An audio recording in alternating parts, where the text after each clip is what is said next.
अस्सलाम वालेकुम डियर्स। यहाँ पर हमारे पास एक्सरसाइज 1.6 का पहला क्वेश्चन है। प्राइम फैक्टराइजेशन के ज़रिए हमने जो है इसका स्क्वायर रूट फाइंड आउट करना है। देखें, ये स्क्वायर रूट का साइन है, इस क्वेश्चन के ऊपर हमने स्क्वायर रूट फाइंड आउट करना है।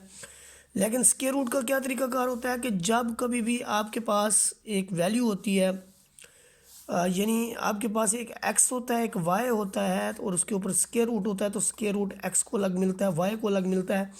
यही सिचुएशन यहाँ पर है कि स्क्वायर रूट जो है 49 को अलग मिलेगा और स्क्वायर रूट आपका जो 64 है उसको अलग मिलेगा। अब जो आपके पास 49 है, अगर मैं इसकी यानी फैक्टराइजेशन करूँ तो 49 की प्राइम फैक्टराइजेशन सिर्फ 7 से ज़रब दें, 7 से डिवाइड करें तो 7 49, फिर 7 पे करें 7 एकम 7, तो इसकी बनेगी 7 ज़रब 7। जो डिनोमिनेटर में आपके पास 64 है उसकी प्राइम फैक्टराइजेशन करनी है। डायरेक्ट 8 पे नहीं डिवाइड कर देना, आपने इसको 2 से लेना है। 2 से 32, फिर 2 से 16, फिर आप 2 से करेंगे तो ये आपको 8 देगा, फिर आप 2 से करेंगे आपको 4 देगा, फिर 2 से करेंगे आपको 2 देगा। तो ये 6 टाइम 2 आ रहा है, हम लिखते जाएंगे 2 cross 2 cross 2 cross 2 cross 2 cross 2। ये देखें, इसका अलग रूट आएगा, इसका आपके पास अलग रूट आएगा। ऊपर इस फैक्टर में से एक बाहर आ जाएगा, नीचे हर जोड़े में से आप एक बाहर लेते जाएंगे 2, फिर इसमें से 2, फिर अगले में से 2। चूँकि हम प्राइम फैक्टराइजेशन कर रहे हैं, अगर आप ये समझें कि जो 64 है तो वो तो 8 8 64 या 8 8 ज़र 64, तो वो तो बड़ा सिंपल है। तो ऐसा आप नहीं कर सकते, हमने प्राइम फैक्टराइजेशन से करना है। प्राइम फैक्टराइजेशन का मतलब क्या है कि यहाँ पर जितने भी आपके नंबर हों वो सारे के सारे प्राइम नंबर हों। प्राइम नंबर क्या होते हैं? प्राइम नंबर ऐसे नंबर होते हैं जो divisible by one and it self हो। तो इसमें 2 भी आ जाता है, ये 2 है, 3 है, 5 है, 7 है, 11 है, 13 है, फिर इसके बाद जो है 17 है, 19 है और 23 है। इस तरह के नंबर आपके आने चाहिए यहाँ पर। तो ऐसे नंबर जो हैं वो प्राइम कहलाते हैं, और जब फैक्टराइजेशन करते हैं तो यही नंबर आपके आने चाहिए इस कॉलम के अंदर। अदरवाइज़ ये आपकी प्राइम फैक्टराइजेशन जो है मिस्टेक हो जाएगी, फिर रॉन्ग हो जाएगा। इसके बाद देखिए हम इसका पार्ट नंबर 2 भी सॉल्व करते हैं। पार्ट नंबर 2 के अंदर हमारे पास जो वैल्यूज़ हैं ये बड़ी सिंपल है। हमारे पास 121 डिवाइडेड बाई 625, हमने इसका स्क्वायर रूट लेना है। स्क्वायर रूट में हम 121 का अलहदा फैक्टराइजेशन करेंगे। ये सिर्फ 11 पे डिविजिबल है, आप समझते हैं कि 11 पे डिवाइड करें तो 11 आता है। इसका मतलब ये हुआ कि ये तो बड़ा आसान हो गया। इसके बाद हमारे पास है 625। जब आप 625 की फैक्टराइजेशन करेंगे तो इसको याद रखें कि ये कोई इवन नंबर तो है नहीं कि 2 पे डिवाइड हो जाए। तो इवन नंबर ना होने की वजह से अब हम इसको क्या करेंगे कि 2 पे नहीं होता तो 3 के लिए देखेंगे। 3 के लिए देखने का क्या तरीकाकार है कि इनके डिजिट को सम कर लें। 5 2 7, 7 और 6 13, 13 3 पे तकसीम नहीं होता तो ये भी नहीं होगा। 3 के बाद जाहिर है जब ये 2 पे नहीं हुआ तो 4 पे नहीं होगा। 4 के बाद हम देखते होते हैं इसको 5 के लिए। यूनिट के मकाम पर अगर 0 5 हो तो 5 पे हो जाता है, इसलिए हम इसको 5 पे डिवाइड कर देंगे। देखिए डिवीजन तो तकरीबन लोगों को आती है जो 8th क्लास में पहुंच जाते हैं। तो 5 एकम 5, 5 दूनी 10, 5 5 25, फिर 125। जब तक यूनिट प्लेस पे आपका इस तरह का डिजिट आ रहा है 5, तो आप 5 पे करते जाएं। 5 दूनी 10, 5 5 25, फिर 5 पे करेंगे 5।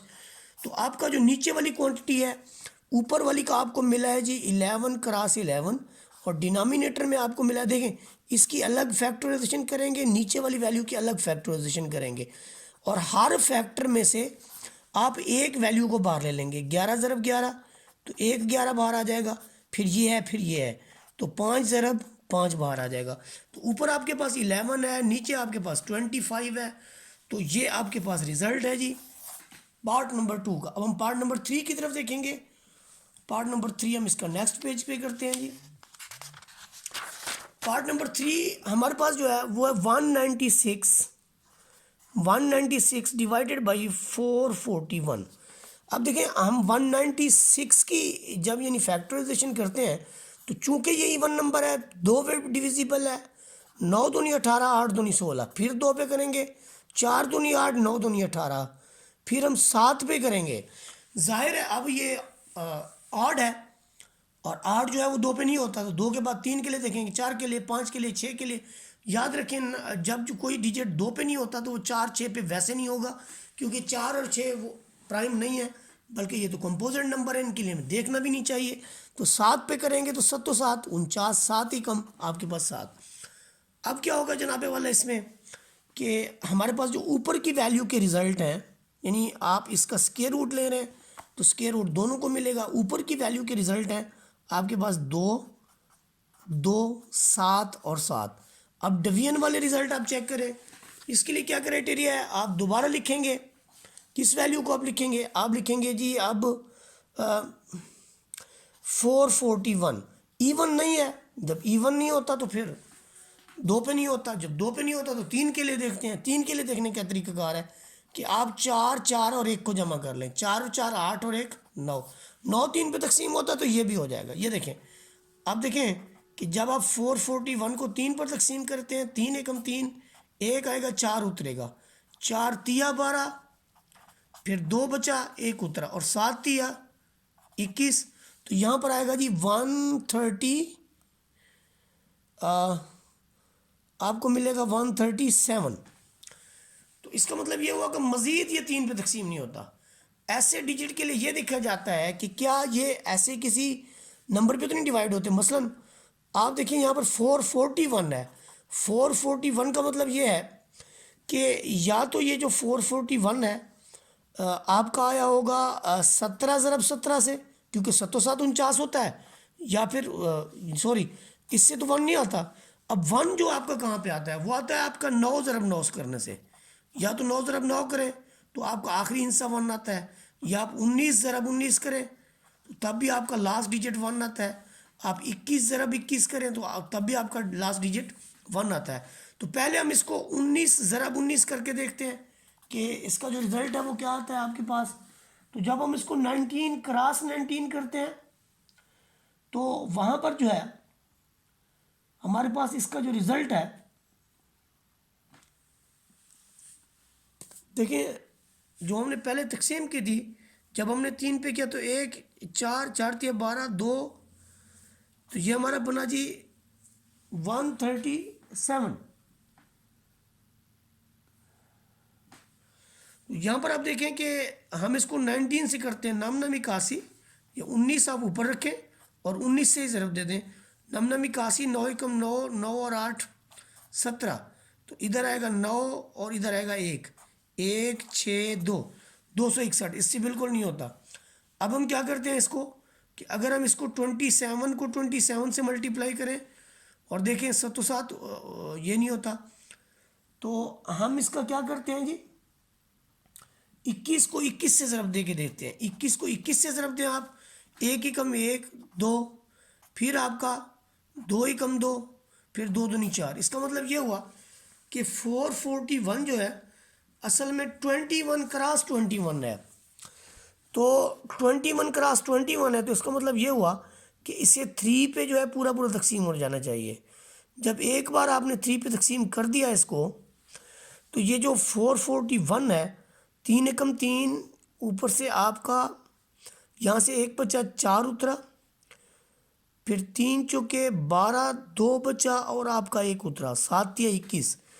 तो उसके बाद मैं ये देख रहा हूँ 3 7 10 और 1, ये फिर 3 पे क्यों नहीं तकसीम हो रहा।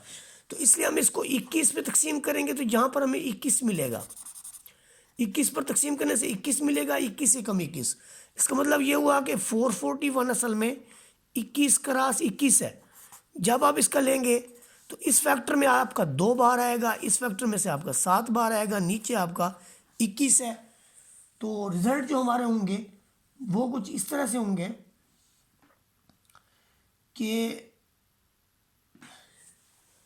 ये जो आपका है 7 एकम 7 और 7 तिया 21, यानी ऊपर आपका 2 आ जाएगा, नीचे आपका 3 आ जाएगा।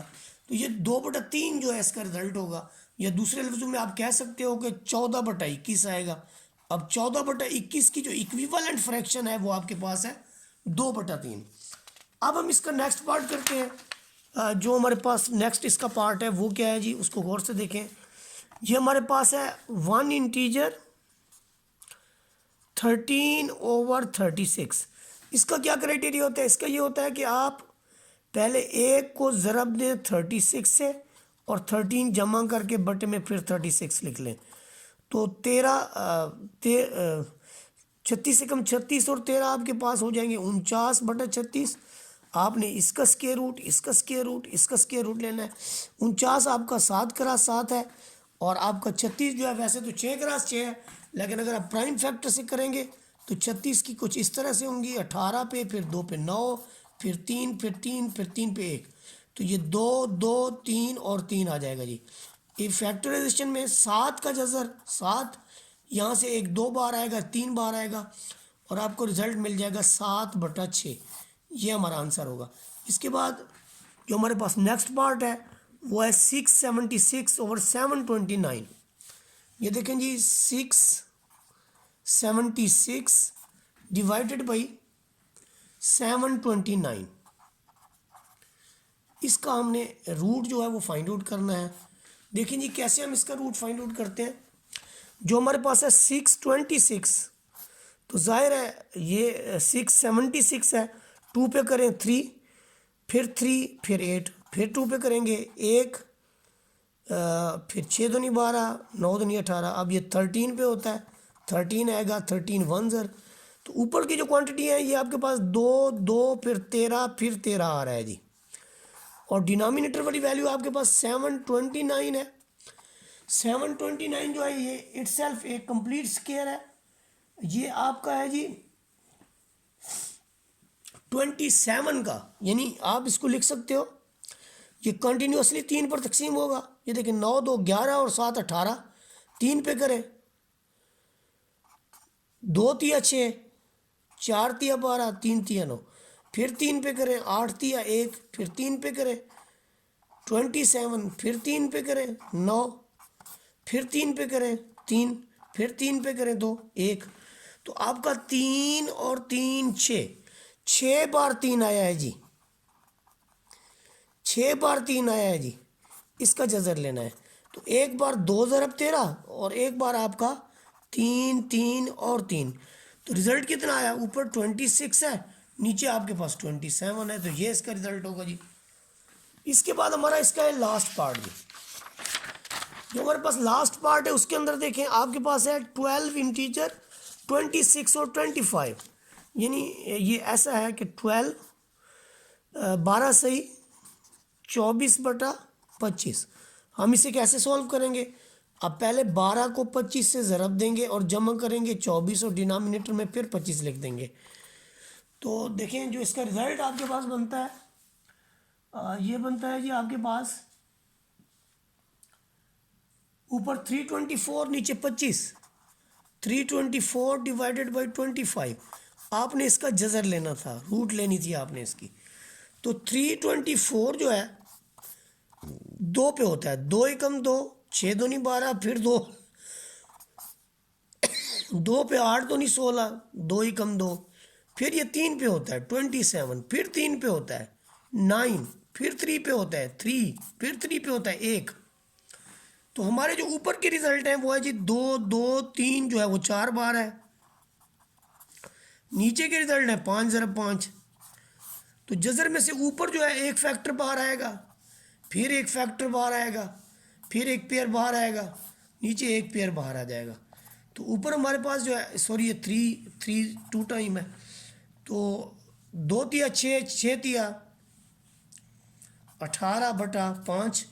अब 18 को आप डिवाइड करेंगे 5 पे, 5 एकम 5 तिया 15, नीचे 3 बचेगा। तो आप इसको लिखेंगे 3 सही 3/5, क्योंकि आपका क्वेश्चन जो था वो साइयों में था, तो इसलिए इसका जो आंसर है वो भी साइयों में आएगा। वीडियो अच्छी लगी हो तो लाइक शेयर सब्सक्राइब कर दें। जज़ाकल्लाहु खैरा।